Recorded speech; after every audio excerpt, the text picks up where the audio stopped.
everybody. We're at the Sacred Chocolate Factory with Sacred Steve and Ronnie Landis, and today we're going to talk about one of our favorite subjects, and that is, of course, chocolate.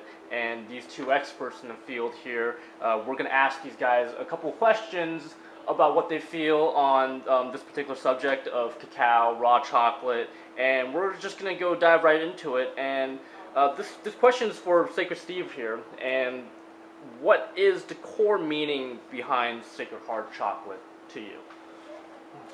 Really, the core meaning is to offer to everybody not only a superfood and something that's enjoyable, and functional, but something that has a little bit more energy than that, a little bit more juju, if you will, and so that's why it's so important that we pray over the chocolate and that the chocolate's made in a very loving, caring environment, because it adds a special, subtle energy to the chocolate. And so our goal or our core meaning is that that energy, that love is affecting people in a positive way out there. It's affecting their consciousness, it's affecting their mood, it's affecting their health, their spirituality, their emotional state. So the core meaning is that the chocolate really is like the Holy Sacrament. It's there to uplift you. All right. Now, it's my understanding that Sacred Chocolate, in partnership with Ronnie Landis, you guys are about to come out with a private label of Cardiozoic Cacao. So how does all what you just said apply to that as well? Well, I love the name Cardiozoic Cacao because I truly believe that humanity is entering into the Cardiozoic age, and what that means is that we're entering into an age of consciousness that's focused and centered in the Sacred Heart, that kind of spiritual center within us that's connected to the divine. And so basically everything I said applies perfectly to Cardiozoic Cacao because Ronnie's chocolate is a heart-based chocolate. The name speaks for itself. Yeah, absolutely. And I the name Cardiozoic kind of came to me while I was writing a book I'm actually working on chocolate. Funny enough, the hidden messages in chocolate. I was doing some research, I was looking into something, and the name Cardiozoic came up as I was trying to figure out what are we going to name this thing, and I went through a bunch of iterations of different things, but none of them were really none of them stuck. And then Cardiozoic came up, and I thought the same thing that you just said actually, is that we're getting out of the Cyberzoic age, which is the high-tech, low-touch, and we're getting into the Cardiozoic age. So what that meant to me was actually two meanings to why I decided to call it Cardiozoic Cacao. Is obviously is the Cardiozoic is the heart. We're entering into the age of the heart where we live more from our central heart energy, and that's what I love about Sacred Heart chocolate, right? Is that concept, and when you bite into a sacred chocolate, you actually get plunged into your heart. It's unavoidable. It's you actually have no choice. It just takes you there, and that was my experience. So that was the first thing, and then actually the second meaning to that is actually cardiovascular, right? Because if you're going to get into your heart, it's probably a good idea that you have a healthy functioning heart. That kind of made sense to me, and with all the amazing cardiovascular attributes that cacao has, it was like an intuitive thing. It just came together. So that's what that means to me. That's amazing. Now, you both are geniuses, and you're both so damn smart that you could do anything. But out of everything that out there, all your options, you chose cacao. Now, was there a special representation of cacao? Does it have some sort of special significance for you that really drove you to choose that out of everything else? Well, I think for me, I've been into raw food since 1993, and as I saw the recent raw food movement grow over the years, I noticed a little turning point when the discovery of raw chocolate came around. And it was raw chocolate became like this big bridge or link to kind of the rest of the world in regards to turning them on to the raw food movement. So raw chocolate became like this flagship sort of poster child food that opened people's minds and hearts to the concept of raw food and how raw food may be able to help them. And that was probably the turning point for me. Yeah, well, I just want to say, with that said, I'm kind of coming from the second or third generation in this whole kind of movement. So, for me, when I first got into raw food, which is probably about almost 5 years ago, the first thing that went onto my radar was like, chia seeds and salad, and then somewhere down the line, chocolate showed up, and I actually realized years later that if it weren't for cacao coming into my life, I wouldn't be able to stabilize myself on more of a living foods type of approach. That really was the cementing factor to me, because it allowed that child inside me to get nourished as well as, the rest of my body, right? And then also, just to me, what cacao means to me now is really just this ideal of prosperity or even nobility. And what that means to me is just that cacao represents the prosperity consciousness. Throughout history, cacao is like a substance of royalty, and that people of status, from the Europeans to the Mesoamericans, the Amazonians, they all revered, right? And so it's also this idea that we actually can have chocolate in its natural form, uninhibited by high heat and all the processing and kind of the junk food reference that we've always had for chocolate. We actually can have it in its whole natural form, and thanks to you, we can actually have it. We can have both worlds now. We can actually have the completely authentic, unadulterated version of cacao, but actually taking it up a notch with, the milk chocolate feel without the milk filler.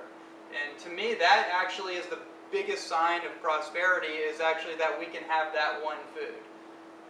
Yeah, absolutely. I mean, I think actually that naked cacao bean in the pod is really the highest frequency food out there. It's probably the world's greatest food, considering all different factors. Only because people love it so much, and it's so nutritious, and it's just so widely accepted. And really, just keeping it simple in that raw state without, altering the chemistry, using healthy sweeteners, like I said, putting a lot of love and care into it. That's really all that's necessary. I mean, doing all the other stuff that people have done over the decades, all these other things have just denatured cacao and kind of bastardized it, and that's happened to a lot of other foods as well, and a lot of other substances. So really, just getting back to nature and really what the cacao tree is all about, and the fruit and seed of that tree, that's really all that's necessary. And then just taking it step by step. I mean, when I got into the chocolate making business, I just kind of started from scratch, because I knew what I want my end product to be, and I knew that to do that in a traditional sense wasn't realistic. So I had to kind of think outside the box and go back to the drawing board and say, okay, how do we make this product so that it's as healthy as it possibly can be, yet still taste amazing? And so that's basically all that work and dedication has resulted in Sacred Chocolate. Well, you've definitely been on the ground floor of the chocolate revolution, and you've inspired people like Ronnie to really get in on that, and everybody else actually. And so my curiosity is, obviously you've created the raw chocolate bar. You are pretty much the originator of it. So where do you see the future of chocolate alchemy, and what is that going to look like for each of you? Where do you think that's going to go? Take it, Ronnie. Okay, sure. Yeah, well, what what that looks for me personally is it's been an invitation to a world that I didn't realize was actually there. It's kind of like when you see Charlie and the Chocolate Factory, or you see The Wizard of Oz, or some of these amazing iconic movies. You kind of just take it like, oh, it's just a movie and it's just kind of 2 hours in Fantasyland. But when you get into the world of cacao, or like a good example is the first night we met, actually, the three of us, was at David Wolf's, his event in San Francisco, right? And I saw Steve Adler walk in with the full-on Willy Wonka attire. And not only did he have it on, but he embodied that energy, and that was my first glimpse into this new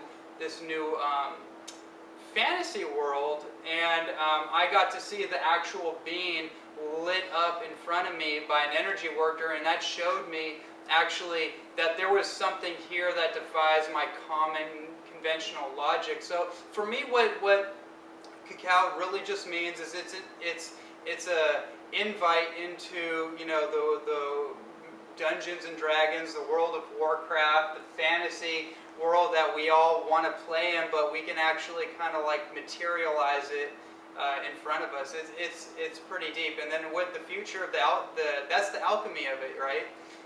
And the future of it is, I just see people turning their kitchen into chocolate factories. I feel like people are becoming alchemists in their own right. We're all alchemists, but chocolate is the most alchemical food in the world, and now that we have all the raw materials together, and someone like Steve has actually showed us the way, we can all do the same thing in our own kitchen, with our own families, with our own spouses, with ourselves, and I see the future just bright and beautiful. Yeah, I think it's a really rosy future for cacao, actually. And I think cacao is really, one of the main causes behind all that fantasy, if you will. It's really the causative force that is stimulating the imagination into greater heights. So cacao is really functional in that sense. It's a creative force, actually, and so I think people who are going to be involving themselves in cacao are going to be more stimulated in the creative realm. And so I think that's one of the great things for cacao. Cacao will be like this force of creativity out there. I think Sacred Chocolate has multiple missions. One of which has been to marry amazing gourmet flavor with superior nutrition. And so I see chocolate as being this delivery mechanism to deliver the most amazing, cutting-edge nutraceutical products out there, because cacao is so enjoyable to eat, first of all, and then secondly, it has this sort of medicinal property of being a vasodilator, so it helps to drive nutrients deep into the cells, because it expands those blood vessels. And so, already we're doing that here at Sacred Chocolate. We have some of our new creations, such as our Longevity Bliss Bar, has xanthohumol in it, which is a cutting-edge master antioxidant molecule on par, maybe even greater than resveratrol. We are delivering that molecule through the cacao. So that, cacao has a huge future there. You can already see it, of course, in the weight loss industry, the weightlifting industry. All these different industries traditionally have used cacao as not only a flavoring agent, but also a delivery mechanism. And I think that's just going to continue to grow. I think we're at the cutting edge of that in doing our herbal alchemy here at Sacred Chocolate. But now it's going another level. It's going into this really intense scientific nutraceutical level, and that's exciting to see. And then I think also the future is going to be one of just pure fun. I think we'll see a real cacao culture pop up in the United States, similar to the coffee culture, and I think that's just a matter of time before cacao gets to the level of popularity that coffee is currently at. I think that it's gaining steam fast, Yeah. and I see a rosy future ahead for cacao, just in the general marketplace, as being this, kind of a subculture almost.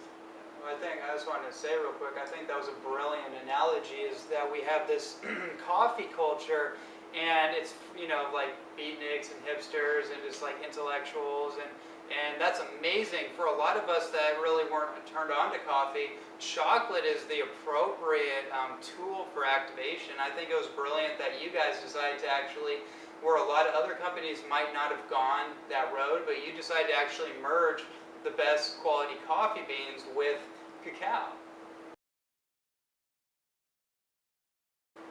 Yeah, that's another new product that we just came out with. Is Mocha Bar, and has organic fair trade coffee in it for all those coffee lovers out there. And it also has a green coffee bean extract in it with chlorogenic acid, which is, if you study it, say on the internet, you'll see the chlorogenic acid is big right now in the metabolism boosting industry, the weight loss industry. Basically, it's fantastic for anybody out there who wants to just improve metabolism. And it's an amazing flavor. Coffee is, I consider coffee one of the top 5 flavors in the world. Chocolate's in that top 5 as well. And so you marry those two together, and you've got, It's amazing. something big on your hands. Yeah. Well, you heard it here, folks. Future Chocolate is merging chocolate with herbalism, high-end nutraceuticals, and also increasing your metabolism. Is there any last words you guys want to say before we sign off? Well, I just want to say I am gifted and honored to be here with one of my mentors, someone I call a very good friend, and just someone I admire, for the work that you've done in this industry, for your life path and all the dedication you have to it, and the reminder to always operate within the sacred realm of love and humility, and what you do for the world by gifting us such an amazing thing. And you know how this chocolate has really changed the world. The raw chocolate movement is really making massive shifts in the world right now. I can go on and on about that, but really it's traveling all the way to the UK, all the way to like Australia, and I think New Zealand, and all over. Like, there's people in Asia. I know a woman in Japan who actually has a chocolate raw food cafe, and she sent me over these little chocolates. Like, wow, and little Buddha chocolates, and it's all over. It's just taking the world by storm. So I want to say thank you for initiating that whole movement and getting someone like me inspired to change my life and enhance my life through chocolate. Thanks, Ronnie. And I just want to say the same thing. I mean, if the raw chocolate movement wouldn't be where it is today if it weren't for people like Ronnie out there really pounding the pavement, getting the word out. I mean, Ronnie's the author of books, and he's an amazing speaker, and he's now got his own chocolate bar, and I think he's about to launch a new book on chocolate even. So, it really is a team effort, that's for sure. It takes all of this, and I really thank you, Ronnie, for all your enthusiasm and all your efforts out there, interacting with people and promoting this movement. It's really, you're doing some amazing work, so thanks. Thank you. All right. Thank you very much, gentlemen.